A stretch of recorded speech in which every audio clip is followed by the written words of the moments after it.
marketing. He's the founder of the #1 modern-day relationship marketing movement. Think about that. What is your movement? He's the creator and chief visionary officer for Send Out Cards. It's the premier relationship marketing follow-up and gifting service on earth. Think about this, especially guys. There's a little holiday around the corner, I think. So before I had met Kody or Send Out Cards, I had maybe bought 50 greeting cards in my whole life. And most of them were in a shoebox. I had maybe ever given away 10 of them. I'll never forget one year I gave my mom a birthday card, and she had told me a year before I had bought her the exact same greeting card. So it was a good card, but it was like 20 out of 50. Now, thanks to Kelly and I using Send Out Cards, we're just about to push the send button to send our 10,000 card out. Hopefully many of you have gotten cards from us, or our holiday cards. And it all started and was thanks to his vision. Nearly 1 million of us, people around the world, have used Send Out Cards to send out more than 160 million greeting cards. These are real physical greeting cards that go in the mail, in addition to about 15 million gifts, like the brownies. I get brownies from George Redheffer all the time wherever he is, and I love them, George, so keep sending them. Fast forward, he now has a new vision to continue to expand that, and not just the 100 countries Send Out Cards already supports, but around the entire globe. That new vision is a new company called Sendago. I don't know if he's going to talk about it much today. You can look it up on the internet and get to know him. He'll share it with you. That is a relationship marketing integration service that's going to take Send Out Cards to the next level as a CRM, correct me if I'm butchering this, buddy, that will be able to plug into all the things we already use, like Salesforce or, what's the one with East Valley?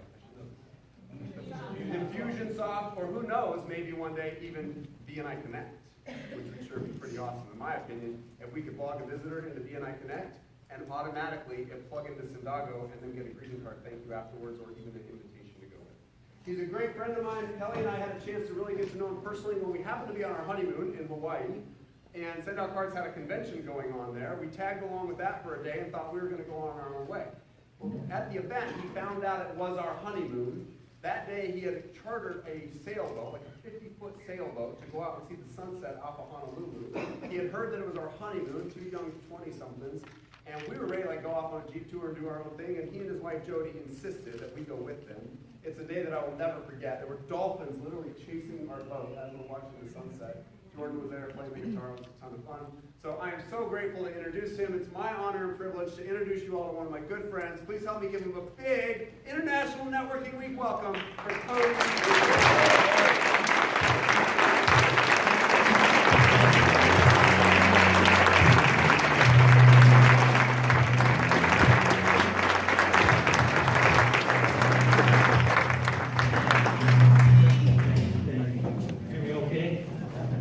How's everybody doing? Phoenix, Arizona. Wow, this is great. I got up at 4:15 this morning to catch a flight. Now, I only know one 4:15, and it's not in the AM. But I learned about it this morning, but it's an honor to be here. I've already had a chance to meet a lot of you, and my goodness, there's a lot of... Now, I got to apologize up front. I'm a motorhead. I like anything with a motor in it. So my reference point is anything to do with motors. So... there's a whole lot of horsepower in the room today. So I had to kind of explain what that means before I said it. But there really is. There's a whole lot of horsepower in this room today, meaning there's a lot of people here that are doing incredible things with your business. I've already met like half a dozen people that were sharing with me incredible, innovative things that they're doing with their business. And it's so intriguing. That's one of the things I love about coming to networking events, is you get the chance to meet people that are better than you. You get a chance to meet people that are doing more than you, that are smarter than you. And you're able to glean off of that, and you're able to improve yourself as a person. So I want to thank you for the opportunity to be here and have a chance to do that. So, Sendago. What the heck is Sendago? Sendago? It's actually Sendogo. And, it's Sendogo. So S-E-N-D with an O, and there's a line over the O. Now, if there's a line over the O, then how would you say it? Sendogo. You got that, Nate? Where's Nate at? He laughed. Nate. Yeah. He's taking notes. We may talk about that at some point today. I don't know. We'll just kind of see how it goes. So, relationship marketing. You know, a lot of you are here today to kind of learn about networking, how how to meet people, how to network, how to get yourself in front of other people.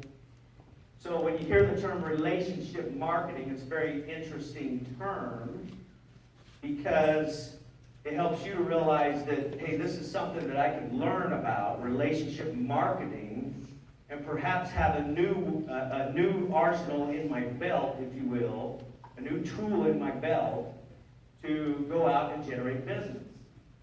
So when you hear the word relationship marketing, what is the word that you think of the most? Be honest, when you hear relationship marketing, which word catches you?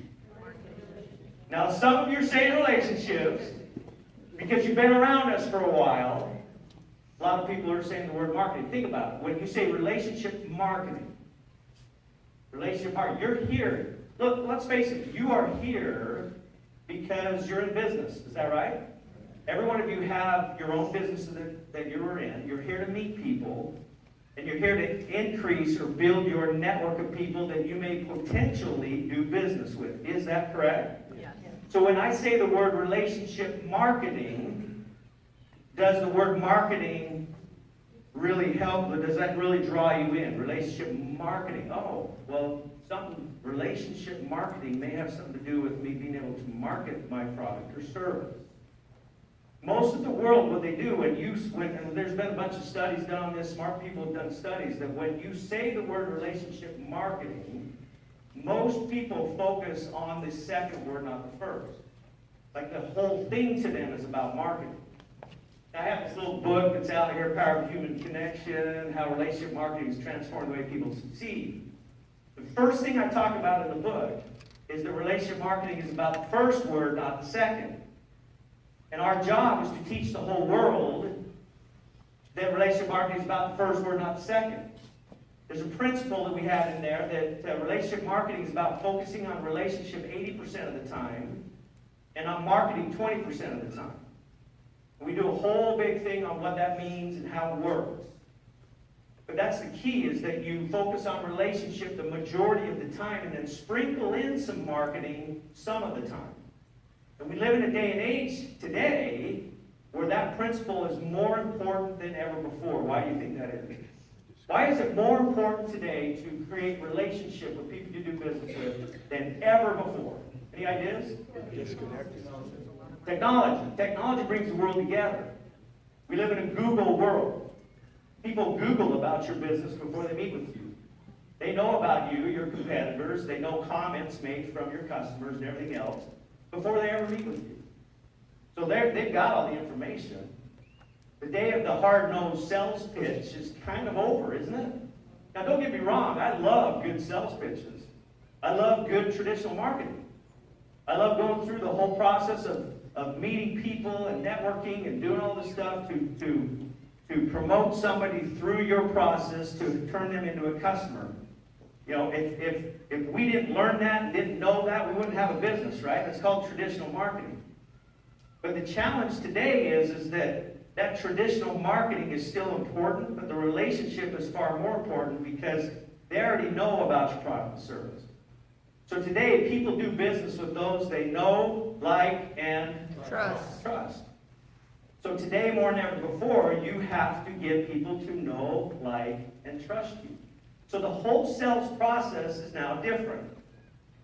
It requires you to create relationship through the process. The days of that hard close on day one are over. You got to create relationship through the process.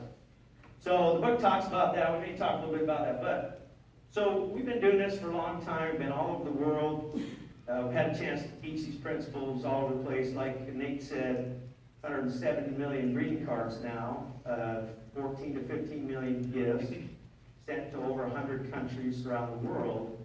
And about 70% of all of that has come from businesses, typically small business owners and salespeople of businesses are typically the people that use our service.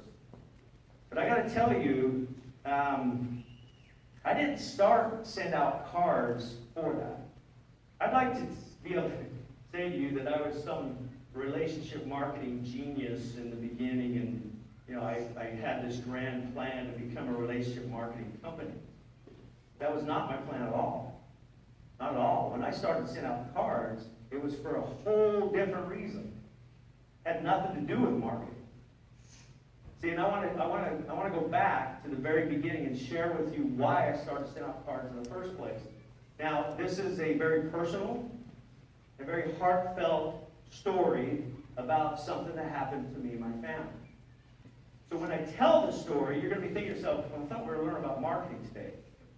But I'm going to promise you this. When you hear the heartfelt story, the essence of the marketing message that you're supposed to get today is in that story. So, is it okay if I tell the story? Yeah. 1989, I graduated from college. I went back and did an internship in New York City. I graduated from college in Utah. So I went back and did the internship for 2 months, and the company, McCann Erickson, a big ad agency in New York, offered me a job. And I never had a job like that before. I grew up a blue-collar guy. I mean, I worked construction. I worked construction all the way through college. I didn't know the white-collar world at all. So all of a sudden, I get this offer to work for this. I mean, it was the top 5 advertising agency in the whole world at the time. They handled Coca-Cola. Can't Believe It's Not Butter was the account that I actually worked on. I Can't Believe It's Not Butter and Promise Margin. Remember the days of Fabio? I worked on the account then. Now, I was not the creative. I didn't write the creative. I was on the account management side. I thought the creative was kind of dorky, but it was kind of cool. We had a lot of success with that, but that was my training area. I got out of college and went back there, and that's where I learned about marketing. It was kind of a cool thing. So when they gave me the offer, now I'd been doing the internship, so I came back to Salt Lake. I was newly married at the time and had a little baby girl, about 18 months old. So I came back home to gather my family together and my belongings together to move all the way across the country to go work for this big ad agency. So when we went to leave, I went over to Mom and Dad's house to say our goodbyes to my folks and our family. We said our goodbyes. We walked out the front of the house. I remember my wife, Jody, getting in the passenger side of the car. I put little baby Whitney in her car seat in the back. And I went to get in the car, and I looked about 150 feet away in a lot adjacent to my parents' home. My older brother, Chris, was moving some vehicles around in this lot. And at that moment, I had a prompting. And that may be a new word for a lot of you. A prompting is an intuitive thought that you need to do something. I call it a prompting. I had a prompting that I needed to go over to my brother, give him a hug, tell him I love him, say goodbye. But we were in a hurry. There were people waiting for us. We had a big U-Haul going before us. Are we okay? Second I said U-Haul truck, man. So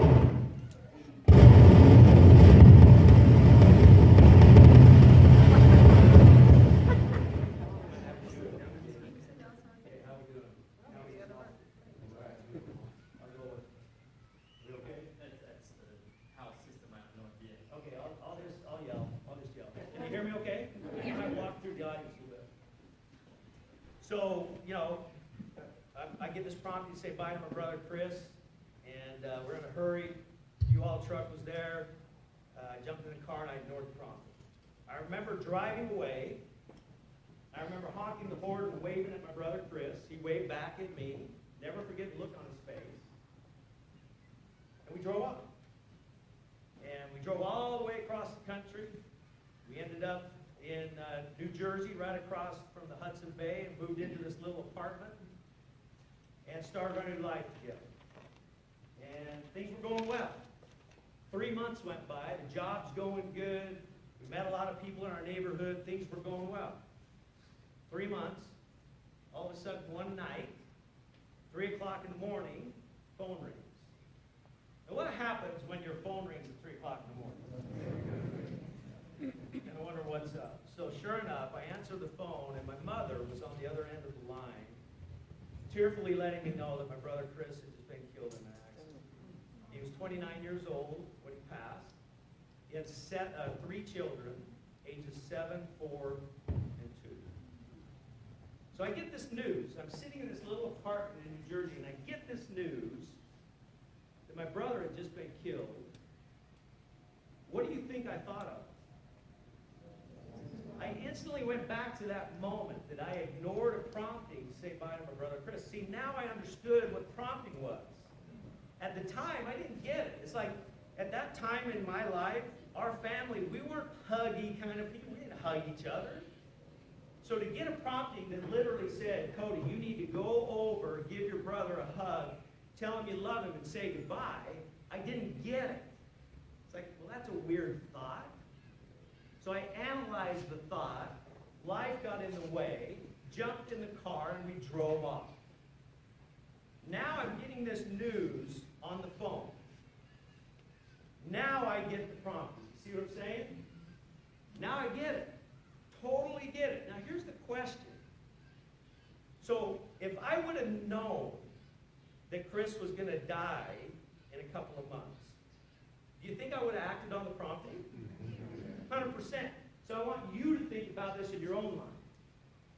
Now this may sound morbid to some people, but I share it anyway. You need to treat people as if they might be dead in a half an hour when you meet them. Treat people with that kind of kindness and that kind of respect everywhere you go. You want to learn how to network? Treat people like they're the most important person on the planet when you meet them, because at that moment they are. Treat them as if life is fragile, because it is. It's a very, very important part of life. Not only business, but life. At the end of the day, we don't want to just build a business. At the end of the day, we want to do something special, don't we?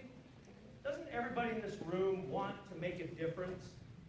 One thing in common that almost everybody has, when you ask people what they would like to do with their life, every single person will say, in one way or another, they just want to make a difference. Is that true? Y'all want to make a difference? The way to make a difference is to act on your promptings and to reach out in kindness to people every day. Treat people with respect every single day, and you'll always be remembered. So, here I am, sitting in this apartment. I get this news. My brother had just died. I hang the phone up. The only thing I could think of is I ignored a prompting to say bye. I made a promise to my brother Chris that night. I promised him. I said, I'm sorry, brother. I promise you this. When I get a prompting to reach out, I'm going to act. And I'm going to try to do as much as I can to help as many people as I can in my life to do the same thing. And that was in 1989, and that's when that's how the dream started to build a system like you see today in send-out cards. A way to act on a prompting. A way to share your feelings with somebody. A way to say thank you. A way to say I care about you. A way to say, hey, you did a great job. A way to reach out in kindness every day. Now, here was the promise. The promise was, I'm going to help myself first act on promptings, and then I'm going to help others do what I do. That was the promise I made to Brother Chris.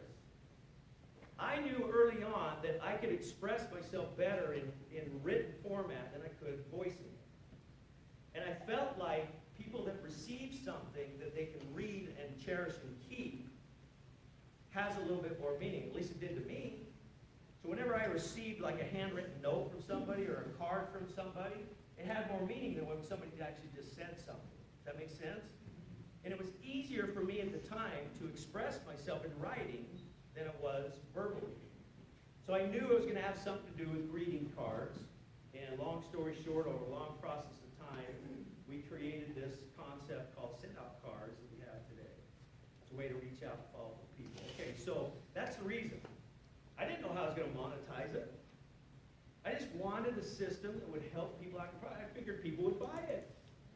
I remember putting on my first seminar to teach people the concept of promptings. I called it the Personal Touch Seminar, where you come to learn about promptings. I figured everybody in the world would show up. Heck, I explained what a prompting was and everything. I figured, well, geez, everybody in the world wants to be kind to other people, right? Everybody wants a system. So I did my first personal touch seminar, and that was before you could even send a card over the internet. Couldn't even do that yet. But I put on a seminar anyway to teach the power of promptings. You know how many people showed up? I did it at a public library.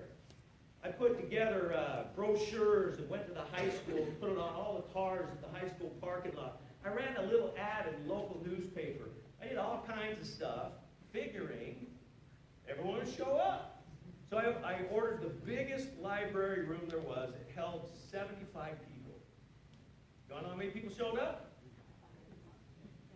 6 people. 6 people showed up. My wife, my brother, my best friend. That's no joke. These are all the closest people to me that are the ones that showed up. What do you think I did? I did the event. I told the stories. I shared it, and I've been doing it ever since. And I think that's the key when you want to do something special in your business, is that when it comes time to present, whether there's 100 people there or 0 people there, you present anyway. You just keep on doing the work consistently until things happen in your life. And that's what I did starting this whole thing out. So, a lot of years went by. I've got a clicker here somewhere. A lot of years went by since my brother's passing, and we did all kinds of stuff to develop concepts. We finally figured out by about the year 2001 how to get a message over internet protocol so that it would, over the internet, you could get this data onto a digital printer, and then the printer would actually print it out. Not only the message, but even a picture, a saved picture. So we could actually do a greeting card, we could print an individual greeting card over the internet. It took us 3 years to develop. Nobody had the technology back then. We actually pioneered the technology to be able to send it over internet protocol. American Greetings was doing the same thing at the same time we were. They spent $30 million on their project, and they shut it down in 2004 because they couldn't get their people to figure out, when their people wanted an American greeting, where did they go to get an American greeting card? They went to the store. And they could not get their people acclimated to using the internet. We chose a direct sales approach where we had people go out and meet one-on-one with others and teach them how to use the internet to send a real physical greeting card over the internet. That was in 2002. So think back on how long ago that was and the technology that we didn't have then. That's how it all started. And we soon realized, again, I started this to help people act on the problems, that was it. But very soon we realized that a lot of business people used our product. In fact, I remember when we first started out, we didn't have a whole bunch of money. It's not like I went out and raised millions of dollars to do this. We grassroots built it from day one. So we needed clients. We need paid clients. So the first thing we did is we went out to businesses to see if we could get them to use our service. We figured that, you know, if somebody comes in and buys a car, it'd be kind of cool if the dealership sent them a thank you card. In fact, it would even be cool if I bought a car from a dealership, maybe they'd send me a thank you card and a birthday card, and maybe even a holiday card. In fact, they might even send me a couple of other cards. See, I was just thinking in terms of what would I like to receive when I buy a new car. And so I started coming up with that idea. We went out and started calling on these businesses. Car dealerships, motorsport dealerships. Notice everything has a motor in it, right? Did a lot of work with boat dealerships. We just called boat dealerships and said, hey, you know, if somebody comes and buys a boat, why don't you send them 4 or 5 greeting cards over the next year? My system will do it for you. And we went and set up all these accounts. That's how we started this whole thing. So, now again, keep in mind, I started it to help people act on their promptings, but I had to find a way to generate quick revenue, so I created, just by sheer luck, I created this way to have a system, a campaign of cards to go out to people. So we did that and set it up. Malibu Boat Dealers was one of our biggest customers when we first started. We set up 5 or 6 dealerships in our area, and they started using our service and having real success with it. So they would send a thank you, a birthday, a holiday, and then they'd send a anniversary of the date that you purchased your boat, and then they'd send an invitation to come into their service department. 5 greeting cards over 1 year period of time. having great success, getting a lot of referral business. So we're doing that, and we're still grassroots building. I'm out of money, totally out of money. Like I've got equipment now. I've got 9 employees. We're trying to get this stuff out every day. You know, we're bringing in about $30,000 a month. We're spending about $50,000 a month. So that doesn't work for a very long period of time, right? So welcome to the world of an entrepreneur, because that's what you do. So we're doing that. We're living in that world. And out of the blue, I get this phone call from a lady. Her name was Lisa Farmer. She introduced herself on the phone, and she said, listen, I am from Malibu Corporation, Malibu Boat Corporation. We have over 250 Malibu boat dealers around the world. Are you the guy that does that follow-up thing for some of our dealerships? I thought I was in trouble. They're going to pull this out from me. Yeah, I'm that guy. She says, well, we've heard great things about that. How would you like to come down to the Malibu International Conference in Cancun, Mexico, and stand in front of 250 dealers and teach them your system and have them sign up on your service? You think I was excited for that? And we'll pay your way. We'll pay first-class tickets. We'll pay your way. We got an all-inclusive resort here. And that was great news, because I literally didn't know I was going to buy groceries that weekend, right? Very exciting news. So we go down to the Malibu Boat Dealer. This is in 2001, I believe it was. We go down to actually it was 2002. We go down to Cancun, Mexico. And I did this big PowerPoint presentation, put it all together, and I was going to get up there and teach them our system. I have this cool relationship marketing system, and I'm going to teach them the system. So when I got up there, I had this cool keynote, started showing them, all these cards that other dealerships were sending, thank you, birthday, holidays. Here's how our system works. Here's how you put it into the internet. I showed all the internet pages, and here's where you type in your customer's name and address. All you got to do is click this button. It was all on a PowerPoint. It was so cool. And then here's the cards that go out. There was this cool little PowerPoint that sent the card out. Like, it was so cool.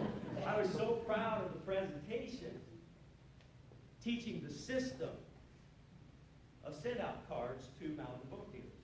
So I get done with the presentation, and I said, if you want to learn more, come back to our booth, and we'll help you get set up on service. And we had moderate success. We had probably, 6 or 7 dealers came back over the course of the next couple of days and got set up on a service. That's out of 200. And we still thought that was a success because we only had 5 or 6 dealers total as a company. So we just doubled our business, at least with boat dealers. We just doubled our boat dealer business by being there. So we thought it was a success, but only 6 out of 200 came and signed up for a service. So a whole year goes by. It's now 2003. I get another phone call from Lisa Farmer, and she says, hey, Kody, our event this year is in Austin, Texas. We'd like you to come back and do the same thing. Could you come and do that again? I said, yeah, I'd love to. So I go down to Austin, Texas. We get up there, and some things have changed in a year. So I had redone my PowerPoint. It was all super cool. I was excited to show all this new stuff. Again, teaching them the system of sending out these cards and creating relationships with their customers, generating referral business. So I was excited. So I get there, and I'll never forget it. I get to the event, and there was something that was weighing heavy on my mind that day. It was my daughter's 15th birthday. Now, birthdays are a big deal in my home. Like, they're a big deal. It's like it's a national holiday. My wife is crazy on birthdays. You got to take the day off. It's crazy. So it's always a big deal. But this day I'm in Austin, Texas. It's my daughter's birthday. First time I ever missed any of my kids' birthdays. I was away from home. It was weighing heavy on me. So I'm going to walk up to do my presentation. I had this PowerPoint to teach the system. And as I'm walking up, I am prompted that I needed to do something different in the presentation I had planned. Now, literally, they'd already introduced me. I had to walk over. What's your name again? Brian.